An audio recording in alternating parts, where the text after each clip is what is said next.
हमारा पहला सवाल है, विश्व प्रसिद्ध बनी ठनी का निर्माण चित्र का निर्माण किसने किया था? तो मोरध्वज निहालचंद, ऑप्शन ए इसका राइट आंसर है। अगला सवाल दिया गया, शहर या जनजाति पहाड़ों पर जो छोटी सी झोंपड़ी नुमा घर बनाती है उसे क्या कहा जाता है? उसे गोपना कहा जाता है, टोपा कहा जाता है और कोरवा कहा जाता है। ऑप्शन डी ये सभी कहा जाता है। अगला सवाल दिया गया, सूचियों को मिलाना।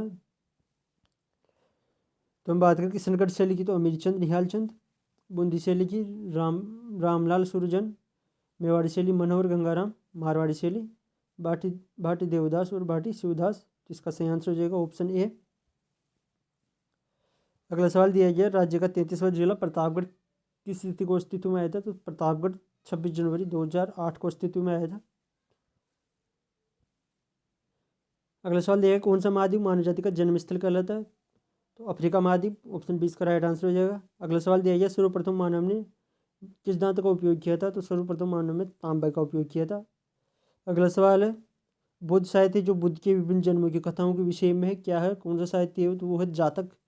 अगर हम बात करें त्रिपिटकों की, तो विनय पिटक, अधिधम पिटक और शुद्ध पिटक, ये तीनों पिटक बौद्ध धर्म से संबंधित है। अगला सवाल दिया गया है, विश्व जनसंख्या दिवस कब मनाया जाता है? विश्व जनसंख्या दिवस 11 जुलाई को मनाया जाता है। अगला सवाल, शुष्क बर्फ क्या है? तो शुष्क बर्फ जमीय कार्बन डाइऑक्साइड है, ऑप्शन 20 का राइट आंसर हो जाएगा। अगला सवाल, त्रिपिटक किस ग्रंथ से संबंधित है? तो बौद्ध धर्म से संबंधित है। अगला सवाल है, नीलगिरी पर्वतमाला किस राज्य में स्थित है? तो नीलगिरी पर्वतमाला तमिलनाडु में स्थित है। अगला सवाल दिया गया, निम्न वृक्षों में कौन सी पारिस्थितिकी मित्र नहीं है? तो यूकेलिप्टस, ऑप्शन 20 का राइट आंसर हो जाएगा। अगला सवाल है, भारत का आधुनिक पुरुष किसे माना जाता है? तो भारत का प्रथम आधुनिक पुरुष डॉक्टर राजाराम मोहन राय। अगला सवाल दिया गया, निम्न में से कौन सा सही सुमेलित नहीं है? तो वाराणसी गंगा के किनारे है, सुल्तानपुर गोमती किनारे, अयोध्या सरयू किनारे, गोरखपुर कोसी किनारे नहीं, ऑप्शन सी इसका राइट आंसर हो जाएगा। अगला सवाल दिया गया है, निम्न में से कौन एक कीट नहीं है?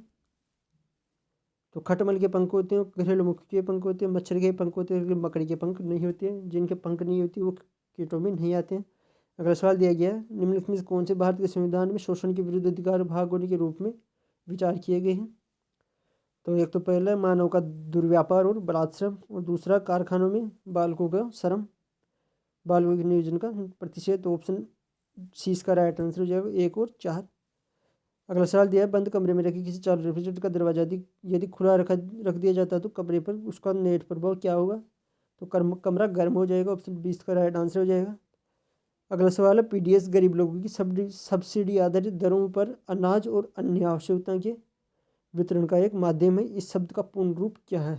तो पीडीएस की फुल फॉर्म पूछी गई यहाँ पे। इसका फुल फॉर्म होती है public distribution system, option A इसका राइट आंसर हो जाएगा।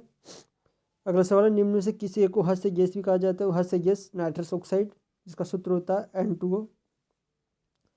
अगला सवाल दिया गया, डॉक्टरी पेशे में सामान्यतः निम्नलिखित में से किस उपकरण का प्रयोग किया जाता है? तो स्टेथोस्कोप का प्रयोग किया जाता है, ऑप्शन डी इसका राइट आंसर हो जाएगा। अगला सवाल है, जैविक खाद के रूप में किसका प्रयोग किया जाता है? तो यूरिया का प्रयोग किया जाता है, ऑप्शन सी इसका राइट आंसर है। अगला सवाल है, कलिंग पुरस्कार किस क्षेत्र में दिया जाता है? तो कलिंग पुरस्कार विज्ञान के क्षेत्र में दिया जाता है। अगला सवाल दिया गया कि निम्नलिखित में से कौन एक नवीनतम पदार्थ है जो कंप्यूटर चिप के उत्पादन में प्रयुक्त होता है? तो पदार्थ सिलिकॉन है, ये एक अर्धचालक पदार्थ है। हमारा अगला सवाल दिया गया, निम्न में से कौन सी एक ऋग्वैदिक आर्य की लाक्षणिक विशेषता नहीं है? तो इसका सही आंसर हो जाएगा, वह लोहे से परिचित थे, ये उनकी विशेषता नहीं है। हमारा अगला सवाल दिया गया, निम्न में से कौन सी नदी मध्य प्रदेश से निकलती है और खंबाती खाड़ी में गिर जाती है? तो वो माही नदी है, और ये कर्क रेखा को 2 भागों में काटती है, 2 बार काटती है माही नदी।